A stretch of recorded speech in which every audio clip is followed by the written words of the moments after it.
So, the Reno 10 Pro is the successor to the OPPO Reno 8, which belongs to the Reno line of phones. In OPPO's lineup, the Reno line of phones is right underneath the Find X series. The Reno line focuses on photography and value. The OPPO Reno 10 Pro continues their tradition by offering great camera hardware with impressive value for money, but it isn't for everybody. The main standout features of the OPPO Reno 10 Pro is its camera system, its huge 6.7-inch 120Hz refresh rate display, and its ridiculously fast charging. Let's dive deeper.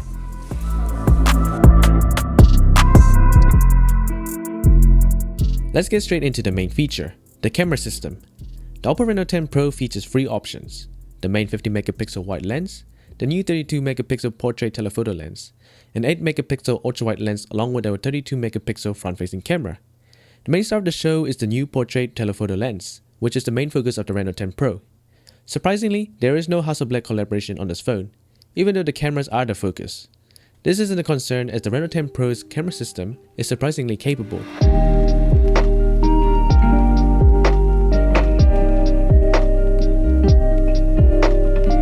Taking portraits with the new sensor is really fun. The focal length is equivalent to a 47mm camera lens, which gives you a more natural perspective, bringing the background closer to the subject. Using artificial intelligence, the photos are then processed to create a blurred background with bokeh. Personally, I've always been skeptical of fake bokeh on portrait modes with phones.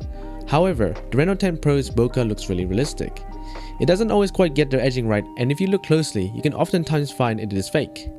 The edge detection can still be worked on to create a more realistic looking depth of field, but otherwise the portrait lens works really well and is fun to use. Taking a look at the main sensor, it is actually the same as the one found on the Find N2 Flip.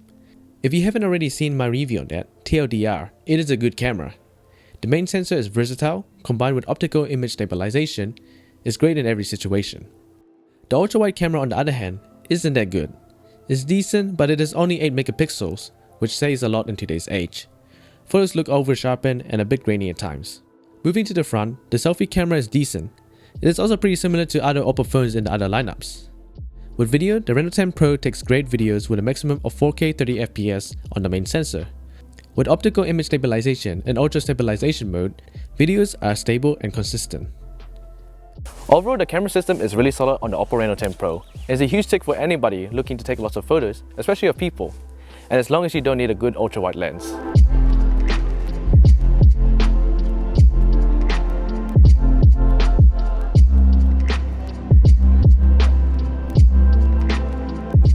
One of my favorite features about the OPPO Reno 10 Pro is its amazing screen. With a 6.7-inch curved AMOLED display with up to 120Hz refresh rate, the OPPO Reno 10 Pro gives you flagship specs without costing flagship money.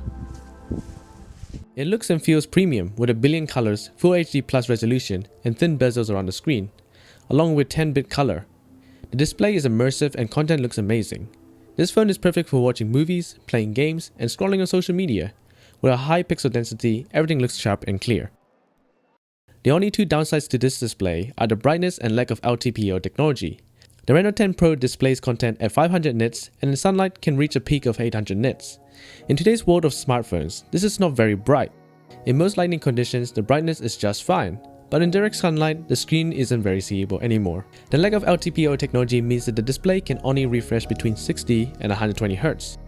This has a slight impact on battery life as it means that the display is using more power to refresh the screen than it actually requires.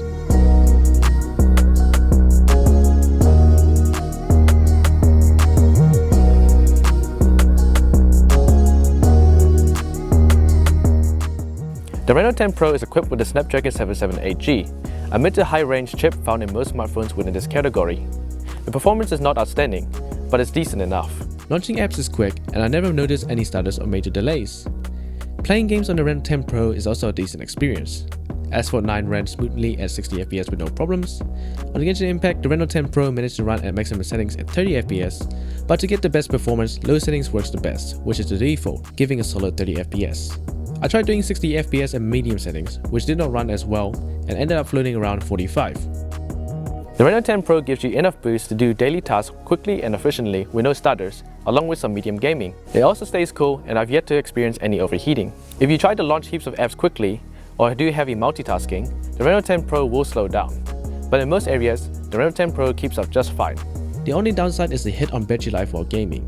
After playing S49 for 10 minutes, the battery dropped by 5%, which will mean that you'll want to be plugged in for longer gaming sessions.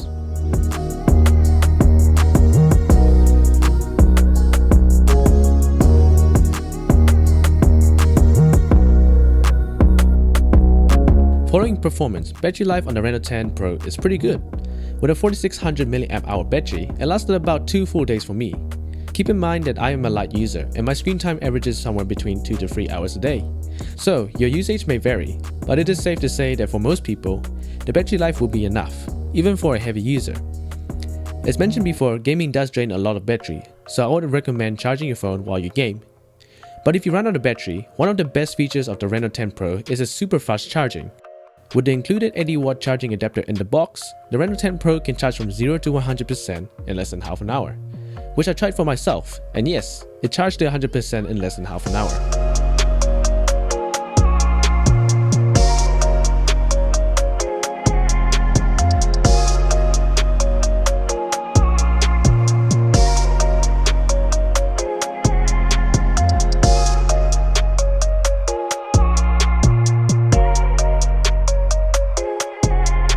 The OPPO Reno10 Pro has a sleek and subtle design.